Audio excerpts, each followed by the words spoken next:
வாங்க வாங்க, மூவிக்கு டைம் ஆயிடுச்சு. பேலஸோல தான் வந்திருக்கு. என்ன மூவின்னு பாக்குறீங்க? நம்ம இப்போ என்ன படம் பார்க்க வந்திருக்கோம்? இடி மின்னல் காதல். பார்க்கலாமா? வாங்க. அட ஆமாங்க, ஒரு த்ரில்லர் அண்ட் ரொமான்டிக் கலந்த ஒரு மூவி தான் பார்க்க போறேன். யூஸ்வலாகவே எனக்கு த்ரில்லர் மூவிஸ்லாம் ரொம்ப பிடிக்கும். அதனால தான் இந்த மூவியை சூஸ் பண்ணி நான் பார்க்கலான்னு வந்திருக்கேன். ஸோ இந்த மூவி எப்படி இருக்குன்னு சொல்லிட்டு உள்ளே போய் பார்க்கலாம். நம்ம வாழ்க்கை அழகா ஸ்மூத்தாக ஜாலியாக போயிட்டு இருக்கும்போது திடீர்னு ஒரு இடி மின்னல் வந்து நம்ம வாழ்க்கையை புரட்டி போட்டுரும். இந்த போராட்டத்திலேருந்து மீண்டு வந்து நம்ம வாழ்க்கையை சீர்படுத்தணும்னா அன்பும் காதலும் ரொம்ப முக்கியமானது. இந்த மூவியோட டைரக்டர் பாலாஜி மாதவன்.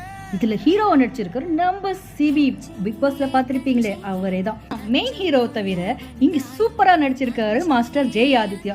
அவரோட எக்ஸ்பிரஷன்ல செமையா கலக்கி இருக்காரு, நம்ம மனசுல இடம் பிடிச்சிருக்காரு. இதுல அழகா ஹீரோயினா வந்து போறாங்க பவ்யா த்ரிகா. இதுல நிறைய சீன்ஸ்ல வந்து நம்மள வில்லனா பயமுறுத்திட்டு போயிருக்காரு.